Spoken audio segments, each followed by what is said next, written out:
Hello and welcome back to INMR, where in today's podcast we're going to be doing hit or miss with some of the Premier League's biggest transfer rumours. We're a month away from deadline day and there's still loads of rumours going about. Obviously a lot of them have now been confirmed, with lots of big names coming into the Premier League from other European leagues, but there's still a lot of players that haven't made the move yet but are linked with various Premier League clubs. So we're going to be looking at 25 players who are linked with those clubs, and I'm going to decide whether I think yes, this would be a good move for the player and the club, or no, they should stay put. As you can see, we've got 25 players here and we'll go through all of them and decide whether or not that move should go through. So we'll get straight into it with Ferdi Kadioglu, who is linked to Brighton. Brighton have already had 2 bids rejected, the latest one being £28 million. I think Fenerbahce want about 30 in order to accept that bid for the Turkish defender. He had a really good Euros. I was really impressed by what I saw from him over the summer. And of course, there has been various clubs, even Arsenal, Man United, have been trying to sign Kadioglu, but it seems like Brighton are leading the race for that. He did really well in the league last season. His versatility is something that I'm really excited to see if he does come to Brighton, and for that reason I think he should go in the hit section. Manchester United have been looking at Noussair Mazraoui from Bayern Munich. In my opinion, this isn't an upgrade on Diogo Dalot. It would just be replacing Aaron Wan-Bissaka, who is also linked with a move away. We'll get onto him a little bit later. I think it's only £20 million, probably less than that for Mazraoui, but I think it's not someone that's going to go straight into the starting lineup. It is just replacing Wan-Bissaka. Do you need to spend 20 million, 15, 20 million on a right back? Could you rely on maybe young players coming through? Dalot played a lot of games last season. You know, the chances of Mazraoui getting game time are going to be few and far between anyway. So I think Man United should just give this a miss and have faith in some academy players when they do want to switch up at right back. So as I said, Aaron Wan-Bissaka is also linked with a move away, which is why United were looking at Mazraoui. Wan-Bissaka is linked with West Ham and I really like this deal. I don't think it's too expensive. I think it's about the same price as they were looking to bring Mazraoui in for. Wan-Bissaka undoubtedly still has talent. He just hasn't been up to it at Manchester United. We've seen glimpses in the past couple of seasons of the standards he was setting in his early time at United and obviously at Crystal Palace. And I think just taking a step down to a club where he's going to have a more prominent role is where we're going to really see him shine week in, week out. And West Ham are linked with some really interesting players this window. And I think him coming in and being a part of that is where we're going to see him get back to his best. João Felix is linked with Aston Villa. Obviously, they've just qualified for the Champions League for the first time in a long time, so they're looking to bring in some big names to add straight into the starting lineup, but also create depth. In my opinion, João Felix is someone that would only come in for depth. I personally don't rate him very highly. I don't understand why Aston Villa would go for him, to be honest. I think they're going to have enough pool now that they could go for somebody with a bit more quality. So for me, this is a miss. I just don't think he's going to improve Villa's squad in any way. Leicester City have been looking at Reiss Nelson, and this is one that I really like.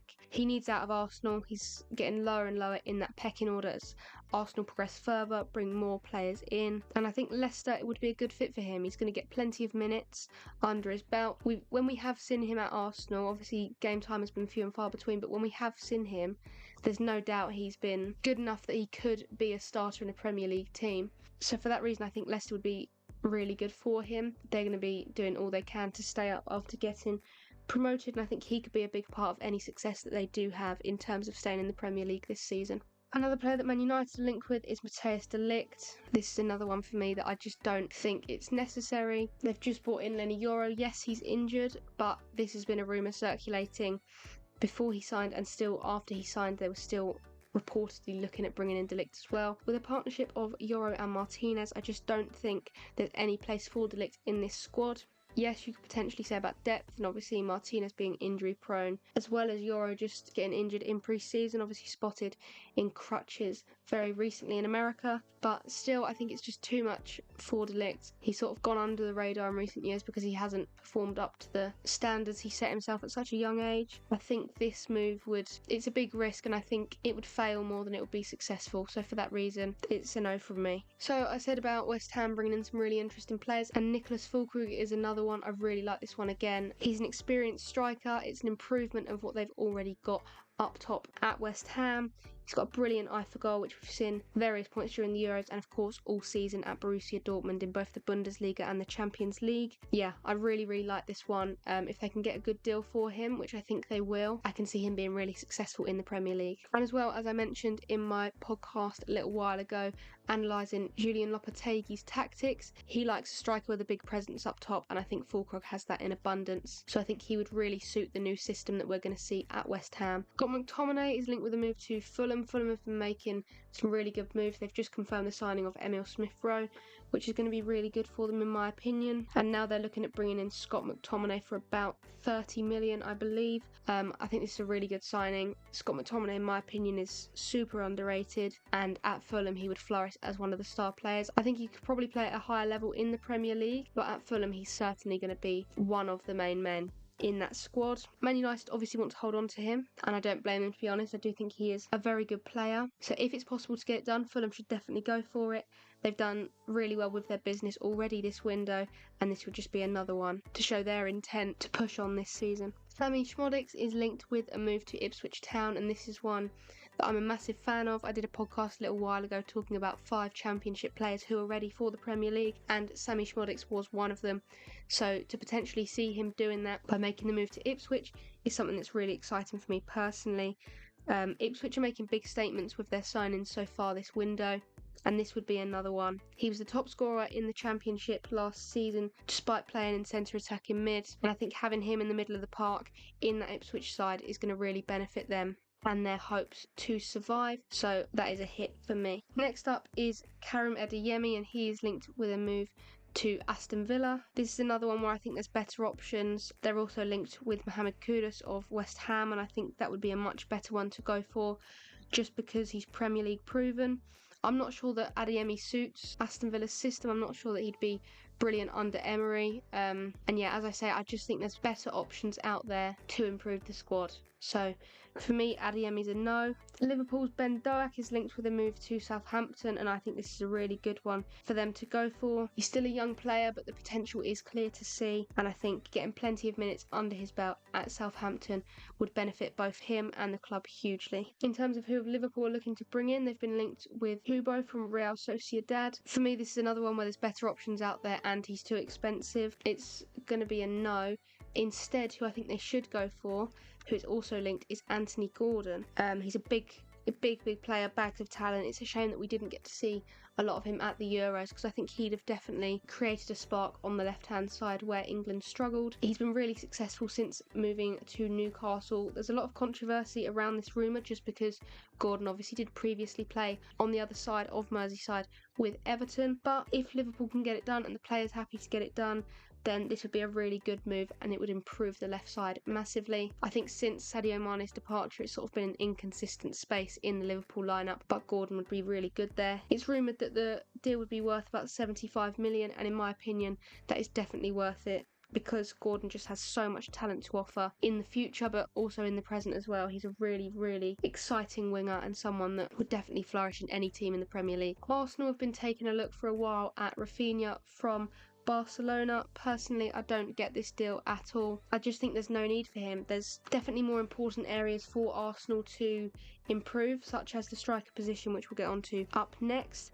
I don't really rate Rafinha. Obviously, he did well. He had good moments at Leeds, but I just don't think he's any more than like a mid-table Premier League player. I just don't think he's good enough to go ahead of what Arsenal already got. They've already got Trossard, who's the backup to Martinelli, and I think they are both far better, and Trossard is much better than Rafinha. So why would you pay potentially 40 million for a winger that, in my opinion, is a third choice winger? So there's no need for that, in my opinion, too much, and just not good enough for where Arsenal are trying to go. Victor Gyökeres, this is another one that's probably a little bit controversial because Arsenal fans are so desperate to see him make the move, but for me it's a miss. The reason for that is that it's just too much money. The release clause is set too high, in my opinion. Yes, he did well at Coventry. Obviously, unfortunately, Brighton let him go for very cheap, and it's come back to bite them quite heavily now, seeing how well he's doing out there. But he still isn't Premier League proven, which I think is a big thing when you're spending that much money on a striker. They're linked with Ollie Watkins, they're linked with Alexander Isak. I think Isak would be the best move. I think if Gordon goes, Isak stays. But, you know, one of them's got to go. So if Liverpool get their deal done first, and that's that. But If not, I think Arsenal will be far better off going for Isak, and there's less risk involved in that as well compared to Gyökeres. Man City haven't been massively busy this window. They're linked with more players leaving than coming in, obviously Ederson being the big one. Supposedly linked with a move to Saudi, but even with that, City aren't linked with another goalkeeper because Ortega would just take over instantly. We've seen him be really good and step up to the plate last season. So the only player that City is sort of linked with is Bruno Guimaraes. This has been the case for a while. For me, this is a no. Once again, no need. It's a lot of money for somebody that, in my opinion, won't start. We've seen so many talented players go to City, Julian Alvarez being the main one at the minute. Unbelievably talented, would start at any team in the world, but you've got the world's best in front of you. He's got Haaland in front of him. In that midfield, I can't see where Guimaraes gets in. So he'd have limited game time. He's the sort of player that wants to be starting week in, week out, first name on the team sheet, and I think he wouldn't get that at Manchester City, so it would just be a waste of money for me. Victor Osimhen has been linked with Chelsea for a long time, and I think this summer is the time to get it done. Obviously, he's going to be expensive. Chelsea should be able to get him a bit cheaper because the rumour's been going on for so long. Obviously, he has got older. The whole adding millions and millions on because of the potential that they've got when they're in their early 20s is sort of gone now. If they can get a good price, then definitely go for it. I think a striker is still needed. They've bought far too many players in the wrong area. But Osimhen, I think, could be very successful at Chelsea.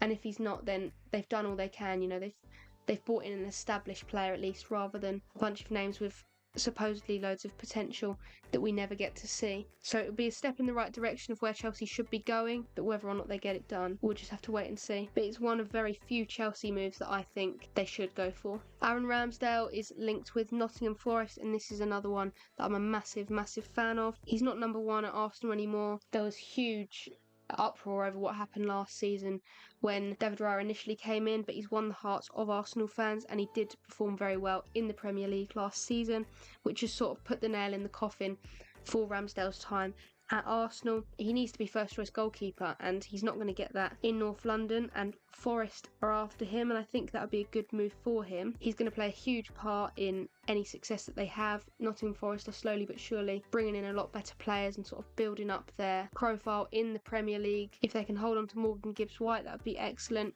Obviously, Alanga did really well. Hudson-Odoi, Murillo, I'm really liking at centre-back. There's a lot of good players there, and I think just strengthening that spine by putting someone like Ramsdale in goal, who clearly does have a lot of talent, would really benefit them and what they're trying to do in the coming seasons. Final player linked with Arsenal then is Mikel Merino. I wasn't too sure on this one initially, but the more I looked at it, the more I saw that it could be very beneficial for Arsenal.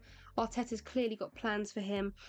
He's been a big pushing point in this deal. There's no harm in bringing Merino in my opinion. He looks pretty good from what I've seen at the Euros, and looking at various stats from his season at Real Sociedad. It brings depth to the squad, and he's not too much either, so this one's sort of like a why not transfer. It's not going to do any harm by bringing him in. It's a low risk signing, and he does look like a decent player overall. Ismaila Sarr has been linked with Crystal Palace, and this is one that I think they should go for. It's not a big improvement in terms of bettering what they had with Elise, but that was always going to be difficult to achieve. Sarr will do. He's pacey. He does have that something special. This is another why not one. If they can get a good deal for him and he's on form, linking up with Mateta, if they can hold on to Mateta and Eze for another window or two, then that's a nice lineup going forward, and I think under Glasner, Sarr could really flourish. Another good Fulham move which looks like it's about to happen is Jorge Cuenca from Villarreal. I'm really looking forward to seeing this one. It does look like it's almost finished and going to be announced in the coming days. Obviously after losing Tosin Adarabioyo, they were looking at various centre-backs to bring in to fill the void, and it looks like Cuenca is going to be that guy. He looks really strong from what I've seen of him. Solid defender, and overall it's going to be a good deal. I'm really excited to see him, and if Fulham can get these various deals done that they've been very close to completing, I think that they're going to have a very good season. You know, obviously Smith Rowe's already done, Cuenca's pretty much done. If they can get McTominay as well, you know, they've still got a month left after that. It's going to be a really exciting season for Fulham in my opinion, and these deals are something that I think people should keep an eye on, because these are very good players that we haven't really heard or seen a lot about. Obviously McTominay we all know, Smith Rowe we knew, but we haven't seen a lot of him.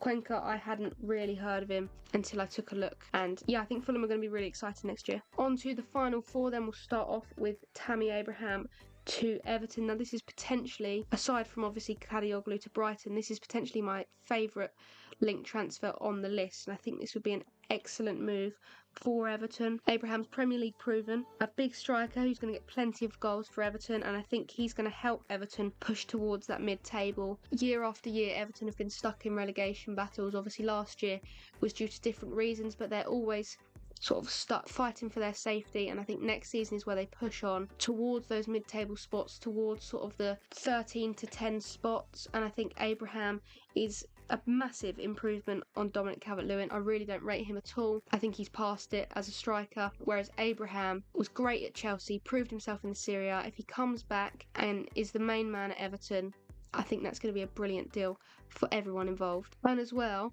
the likelihood of this happening is getting quite high, because Roma have just brought in Artem Dovbyk from Girona. That is now freeing up availability for somebody like Abraham to go, look, I might not be the starting striker now, and will allow him to then go and make that move to wherever he'd like to go. Adrien Rabiot is a free agent now, and he's been very heavily linked with Manchester United, but for me, I just don't see why that would benefit anyone. I don't rate Rabiot at all. Yes, he's free and it would be good for depth potentially, but I think the wages that it's going to cost United just isn't worth it. It's a pointless transfer in my opinion, and if they do bring him in, it would just be like signing someone for the sake of it. For me, Rabiot is a miss. And the final player that I don't think that the club should be going for is Joe Gomez.